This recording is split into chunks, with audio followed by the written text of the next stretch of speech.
حلقة جديدة من سنة أولى جواز. كنت عايزة أفضفض معاك على حاجة مضايقاني امبارح. يا ستار يا رب.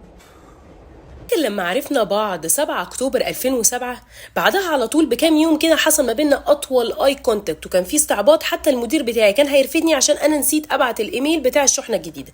ده كان ساعتها غالبا كان 1 2008. بدأنا نتكلم على الماسنجر في 3 2008، وانت استعبطت الاستعباط الطبيعي بتاع أي حد، قلت لي يلا نتكلم واتساب. ومن هنا وأنا على طول كنت بتنازل وباجي على نفسي عشانك. بعدها كلمنا واتساب، فركشنا ورجعنا وفركشنا ورجعنا. عرفتك على اصحابي، عرفتك على بابايا ومامتي، عرفتك على اخواتي، جيت وعرفت العيله، وعيلتي عرفت عيلتك، وبعد كده اتفقنا على الخطوبه. فاكر بقى مرة الخطوبة دي لما احنا اتفقنا ان احنا هنعملها اوت دور، وانا كنت مستنيه اعملها اوتنج مع واحده صاحبتي عشان هي كانت مخنوقه وكانت محتاجه تخرج، وكنا نقينا المكان وظبطنا المواعيد، وانت ساعتها قلت لي خلينا في البيت. ساعتها بقى وانا مكبوته كده من ناحيتك. انا بس من الاخر بحاول اوصل لك ان امبارح لما قلت لي يلا ننزل، مع ان انا كنت تعبانه، بس هو مش باين عليا التعب ولا انا مخنفه ولا مبينه لك ان انا تعبانه، بس انت كان المفروض تحس ان انا تعبانه، نزلتني وخرجتني رغم ان انا ما كنتش عايزه.